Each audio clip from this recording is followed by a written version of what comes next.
Thank you for visiting bestbiblecommentaries.com. In this video, I'd like to show you one of the best reviewed commentaries on the book of Genesis. Before I do that, I'd like to invite you to subscribe to this YouTube channel so you can get latest videos on Bible commentaries, study Bibles, and other references that help people understand Scripture. Gordon Wenham is the author of one of the best reviewed commentaries on the book of Genesis. It's found in the Word Biblical Commentary series, and as you can see, it consists of 2 volumes. Wenham wrote these commentaries from 1987 to 1994. So some of the information regarding the most recent biblical scholarship as it relates to Genesis is a little bit dated by about 25 years ago, but not too much. But the information regarding exegesis, theology, suggested application still reads very fresh, and modern readers, meaning 21st century readers, will find this commentary just as helpful as the day that it was published. These particular volumes are considered evangelical in their approach to the interpretation of the book of Genesis. I think that's important to note because not every volume in the Word Biblical Commentary series takes an evangelical approach to Scripture, especially some of the newer updates that have come out in recent years. But this one fits inside of the contours of evangelical theology, according to most reviewers. There are some interpretive perspectives that Wenham takes on the book of Genesis that some might consider not within the evangelical boundaries or within evangelical contours. I'll mention a couple of them that I think people are interested in when they're considering a commentary on Genesis.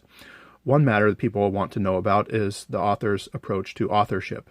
In this particular case, Wenham subscribes to a multiple author theory of Genesis, meaning that there's doubt that Moses alone wrote the book of Genesis and the Pentateuch as a whole, but there were multiple authors, probably 5 authors according to the theory, and Wenham entertains that theory. Now, some would say that's outside of quote-unquote conservative evangelical theology.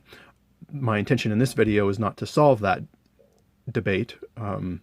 It's just to point out that I think that is one of the topics people are interested in when considering a commentary on Genesis, and so I wanted to make it clear that Wenham's approach is a multiple author theory.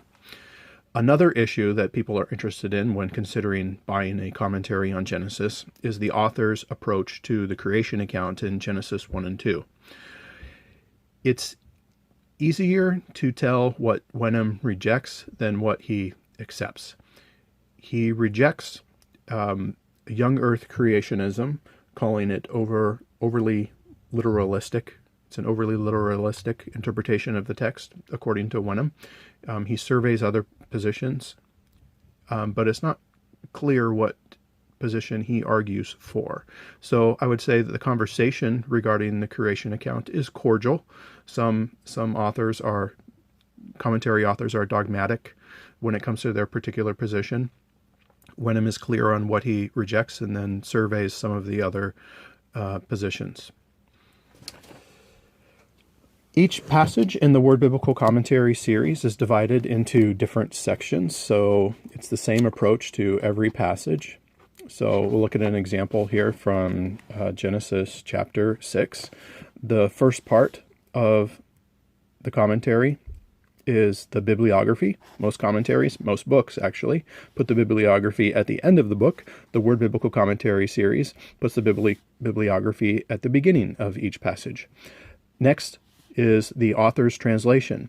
As is common with Word Biblical Commentaries, the author supplies their own original translation. So Wenham is working from the Hebrew and offering his own interpretation. So if you're looking, if you're interested in using one of a modern English translation, the ESV, the King James, the NIV, the NASB, and so on, you'll have to supplement that yourself.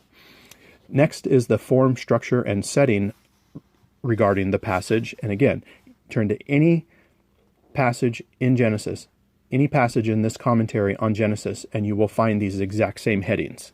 So the form, structure, setting, followed by the commentary section itself. So Pastors may not spend a lot of time in the bibliography section, the original translation section, maybe not even the form, structure, setting section. But the commentary section, I think, is especially helpful to people who are using the commentary in a ministry setting. And the comments go verse by verse, just like other commentaries would. And then there's the explanation section. And the explanation section for this particular passage is about 2 to 3 pages.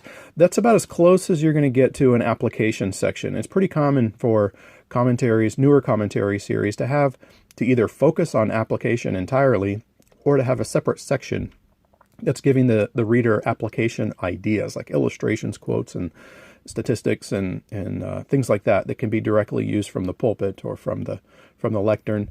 That's not the case here. I would describe the explanation section as kind of a starting point for application, or a starting point building those bridges to relevancy to 21st century life. So it's helpful in that regard, but it's not going to do the work for you like some of the other commentary series out there today.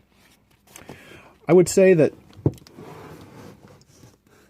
these volumes lean slightly academic, so they might not be as accessible to lay people who don't have experience using Bible reference material. I think seminary educated, Bible college educated pastors, I think, would do fine with this series. There just might be parts of it that might not be as relevant to a ministry setting, unless you have a Sunday school class that's interested in 50 bibliographical resources on Genesis 6. Probably not real common, but to each his own. So I hope this video has been helpful to you in understanding one of the best reviewed commentaries on Genesis, I would say, in the last 30 years. I thank you so much for visiting Best Bible Commentaries and for watching this video. I hope it's been helpful.